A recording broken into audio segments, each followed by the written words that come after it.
If you're watching this video right now, you don't throw hard enough.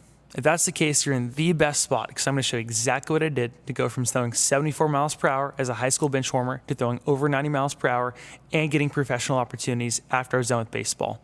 The first thing, and one of the most important things to throwing baseball harder, is body weight. You need to be at a certain body weight to, one, protect your body, and two, throw a baseball really hard. If you're trying to figure out how much weight you need to be, do 2.82 times right in inches, and that will give you a metric that's the exact ratio of a major league pitcher to your body size.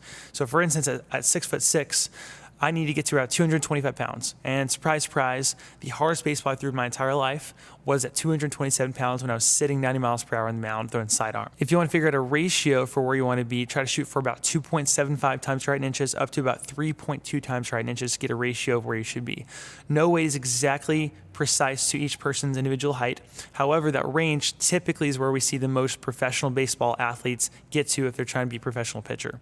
All right, the second thing, and just as important as body mass, is your strength and your speed. Ultimately, we're trying to work around getting Newton meters of force expressed, which creates power. Power is the name of the game. That's the miles per hour you're going to see on the radar gun that's going to light up. The way we get power is by increasing our strength and our overall speed. Strength can come from several different things: a reverse lunge, a back squat, a deadlift, a chin up. So which ones are important?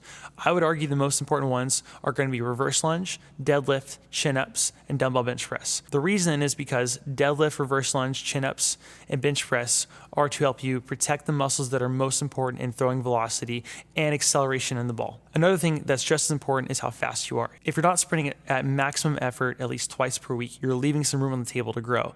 Speed's important because it allows you to develop those fast twitch muscle fibers that allow you to create more force into the ball as well. Combination of having strength and speed, absolute strength and absolute speed, will allow you to create the most power production to then throw the baseball much harder.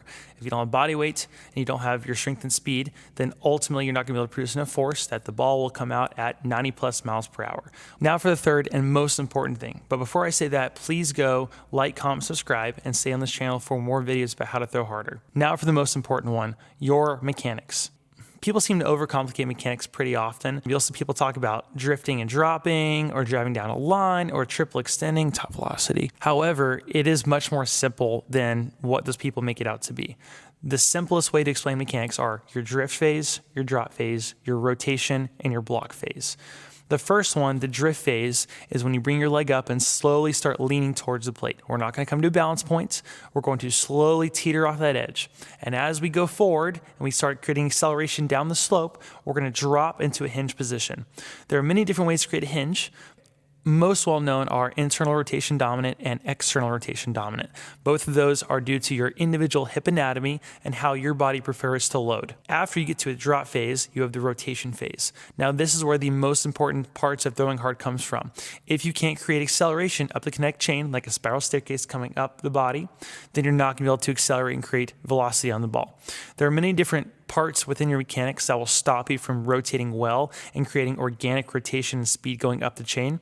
And so from there, we can figure out what specific issues you have and address them with specific mobility instruction. The block phase is how your front leg strikes the ground, pulls the knee into extension, and allows you to turn that velocity over the front side of your leg and have the ball come out of your hand.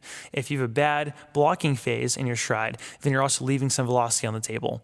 It can be pretty complicated at first, but if you want to talk to me, I can help you create a custom mobility and pitching plan that will address your specific needs in the time frame that you want while training remotely with me. If any of those three things helped you figure out a guideline to how to throw harder, please stay on this channel, subscribe to me, and I'll be making more weekly videos. Thanks.